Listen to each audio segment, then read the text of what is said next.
another day waiting for parcels. Welcome to a new episode of Project Purdey. Sun shining, which is good. This week is all about those crucial deliveries really, so that we can get on. We have got some other things to do in the meantime. We can always find a job. Fingers crossed, everyone, that the deliveries come. We start off by making up and fitting a new earth lead to the side of the transfer box, just to make sure that that's the best it can be. Next, we want to get the rock sliders on. As you know, we stripped those down and repainted them, and they're really essential for us to give Purdey a bit of protection, but also to help us getting in and out with the roll cage fitted. However, as normal, fitting the rock sliders isn't quite as simple as it should be. So safety devices, we love your roll cage, but you've caused us a bit of a problem. We need to be able to bolt the rock slider through these holes, and you've usefully left little bits under here to sort of get to, except for we can't actually get either the bolt or the nut through that hole and then hold it with a spanner to screw it on, bolt it on, whatever the word is.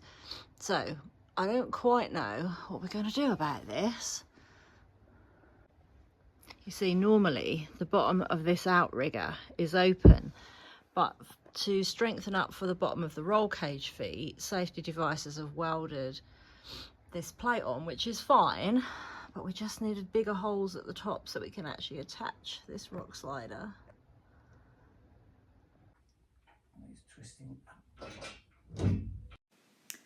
This takes lots of patience and a cranked spanner to get the job completed, but with a bit of perseverance, we do eventually get there.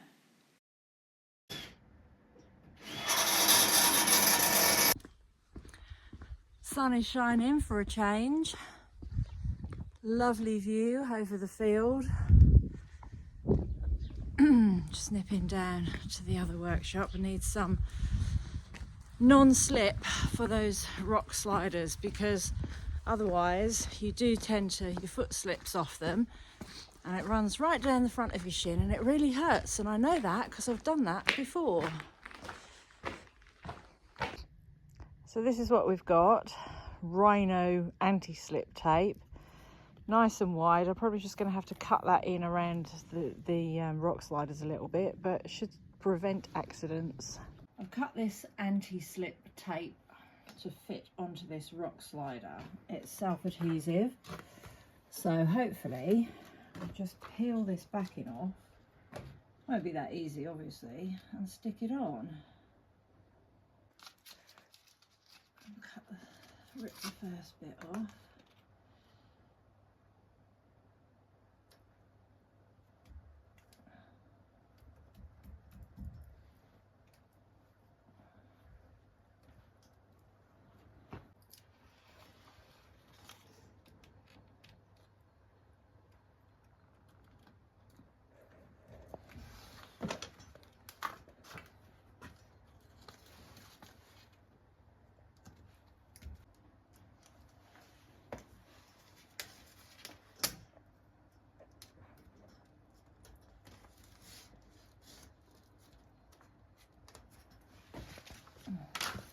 That might have been better doing it when the rock slider was a bit warm, do you think?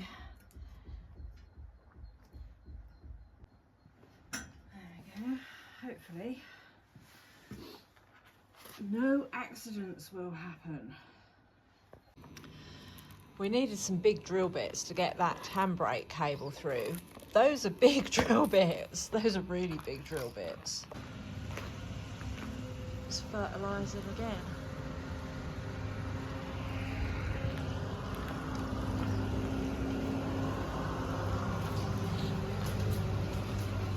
Half of it's fertilising up actually, but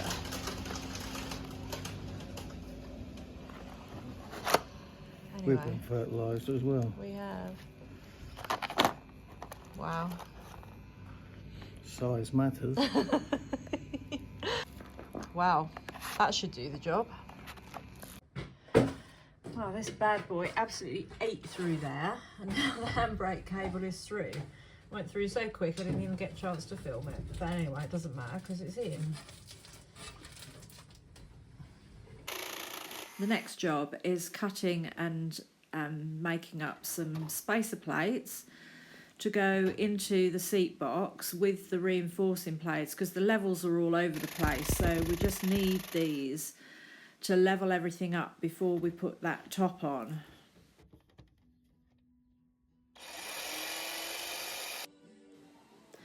A little delivery's just arrived. USB sockets are really important. There's so many things these days that are powered with a USB cable within the car. So we need a couple of these double sockets at least so that we can charge everything up that we need.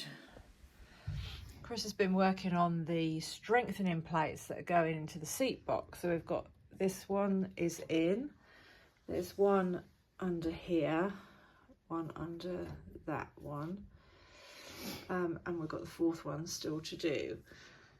Those are necessary for the mounting points for the seat and for the harness mounts to make sure that everything's super strong. And obviously we've got the big top to go on here when these are in place. And talking of the top, the edges just need rounding off so that there isn't anything sharp that's going to catch us during the rally, and then we should be ready to fit that in.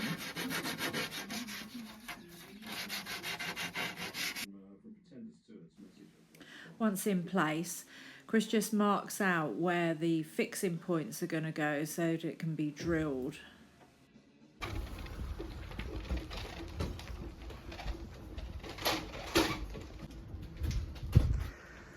So today is definitely delivery day.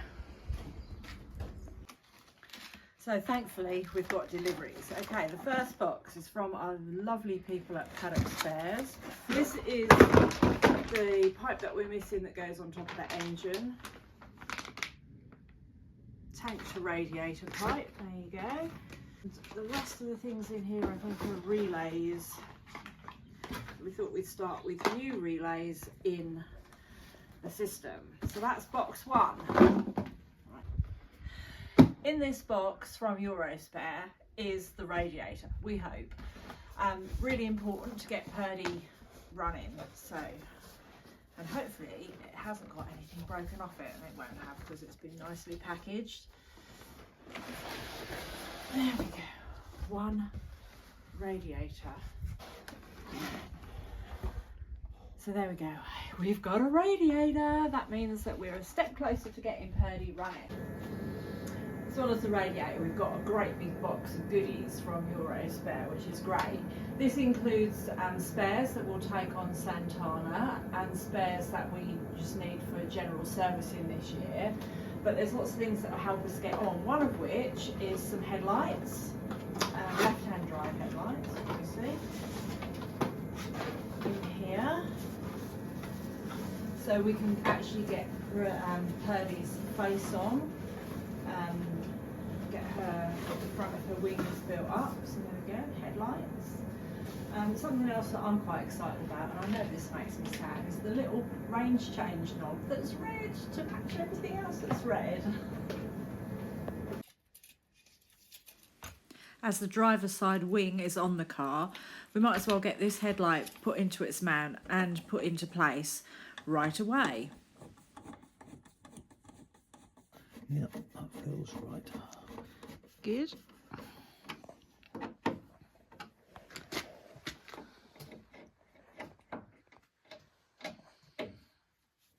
Wicked. So she's got the headlight surround on. Now we need to put the side repeater on. Obviously the wrap's gone over this hole here, so the first thing I need to do is cut the wrap away. I'll find where we start with that. Doesn't matter if it isn't too neat because it's going to be covered up anyway. Good job really, because it's not very neat at all.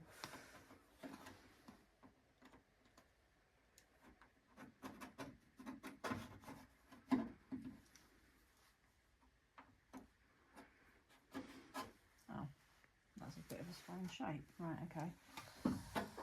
Okay. So I'm going to connect this up.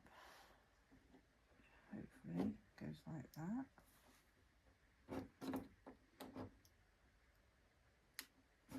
Yep, that clicked. Right. And this should just pop in. Let's see that way around.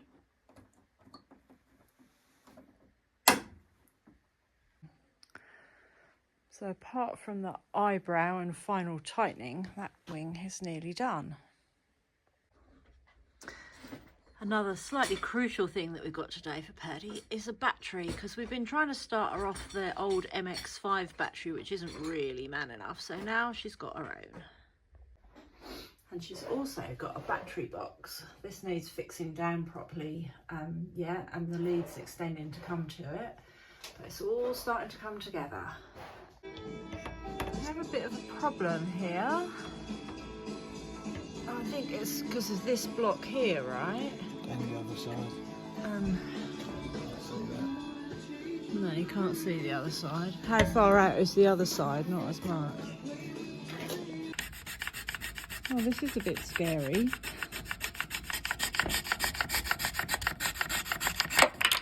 That's one gone.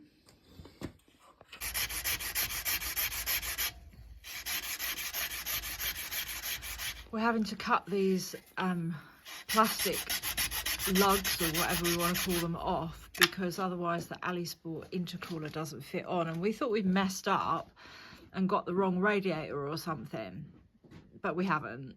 And actually, when we've looked at the fitting instructions, this is what you're supposed to do. That's better. Definitely much better. And that fits into there.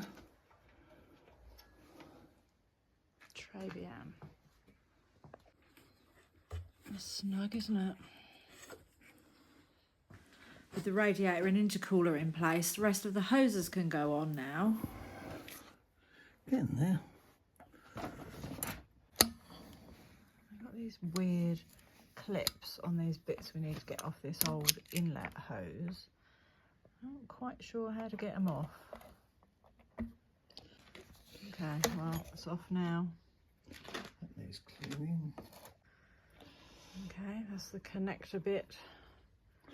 That needs washing too.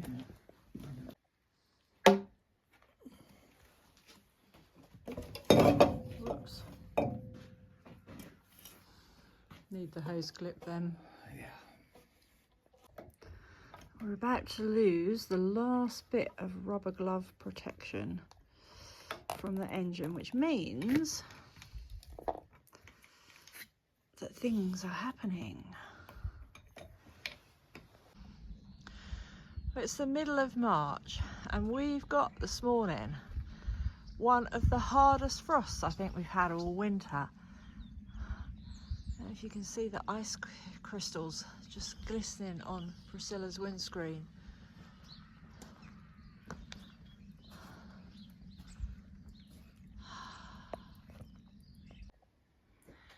Bit of an exciting day today. All the pipe work is now connected up on the engine for air, for water, for oil, for everything.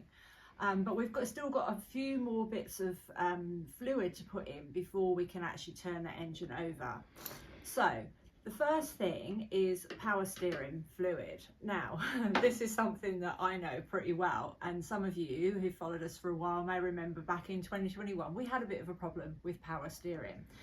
Anyway, we're going to fill this up. What we're using is this product from our partners at Exol. This is an automatic transmission fluid, but it works for power steering. So we've decanted some of that, because that's a really big thing, into this little pot, and we're going to fill it up slowly because I'm not sure how much this takes. Okay, next up we have to fill the coolant system.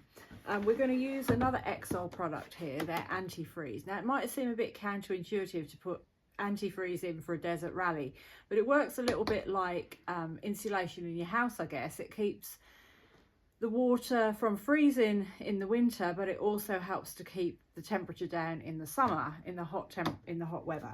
So this is going to go into this beautiful little header tank from AlliSport, and it takes a lot, so we're going to fill it up.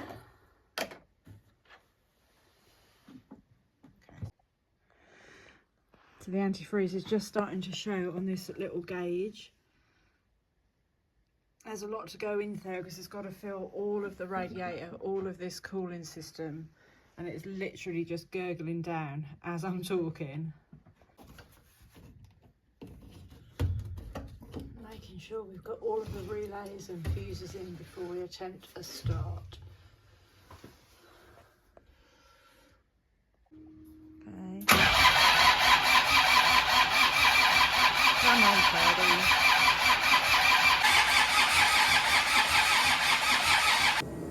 We think maybe this battery needs an extra boost of charge.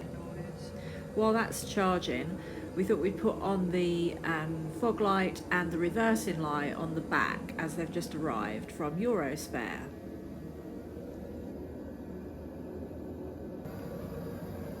And with all the pipes now in place, we can get the other inner wing on too.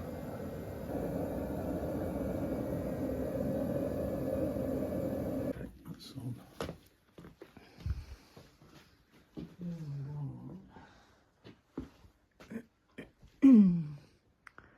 Fitting the second inner wing. Chris has put some rubber strips underneath where the seat box is going to go, so that we don't get any vibrations. Might need to help with this.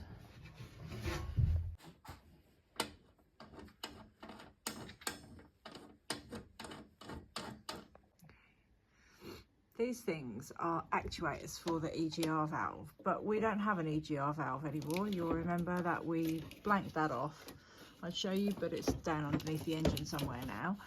So what we're doing is using these actuators, or one of them, to actuate the diff lock switch with that natty little vacuum thing that we fitted. And this bit of red hose here is going to fit onto that actuator to make it all work. So we don't need any of that, because that's for something we don't actually have anymore. We just need these white hoses, which are the input, and then we'll attach. Have a green out. That goes to, we're gonna have to modify that. That's like a breather. Okay, so we do need the green We one. need the green one. Okay. And then in place of the blue one, we're putting the red hose. Yep.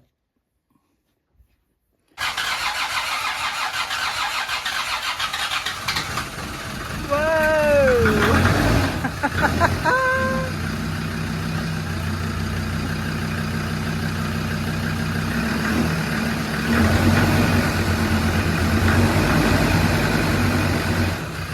We might need to open the door.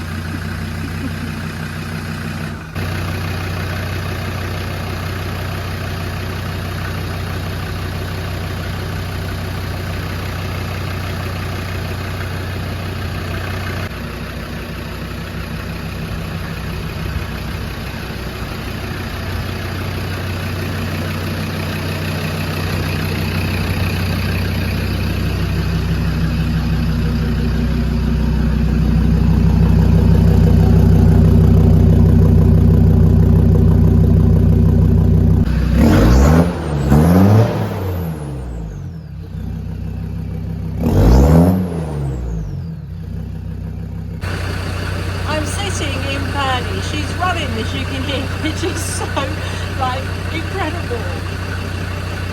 Quite emotional about it, actually. We actually built a car. There's been times when I didn't know if we could do this, but it's good. It's really good. So, we're just keeping her running at the moment. We're just so she warms up a bit and we can check that everything's okay when it's pressurised. Sounds good, doesn't it?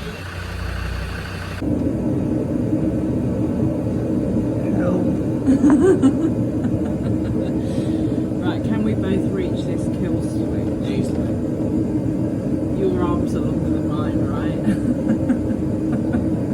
And that's kill the car, not kill me, okay? Oh, I can definitely reach it. You just got to pretend you're Marcella for a minute.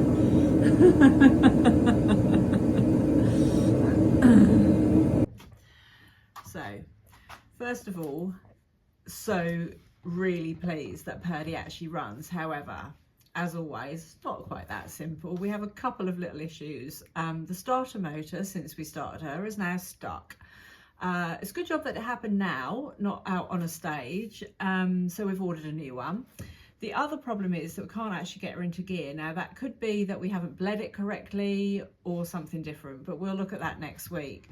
What we have done is got both the seats in the cockpit for the first time, so we can start to look at how everything fits together. And we're trying to work out, like, this little intercom we have to have for our communication system. Where does that go? How does that fit? How do we plug into the helmets, which sort of, imagine, sits there, and this is your plug in. What do we have on the dash? We've got to be able to get to various switches from our seating position. We've got to look at where the harnesses fit. There's lots and lots to do on the inside. However, we are chuffed to bits that we've actually got Purdey running. So we hope that you are chuffed to bits too. And if you are, give us a big thumbs up, because this week has just been a real turning point actually, for being able to move forward. And the countdown, I'm not even going to tell you how many days it is. It's less than 40 until we need to leave for Santana. So we've got to get on. If you're able to hit the subscribe button and join our channel, we'd really appreciate that. Next week, onwards and upwards. We're feeling buoyed up. The little problems are just teething problems. I've been assured of that. Should be an exciting week next week. See you then.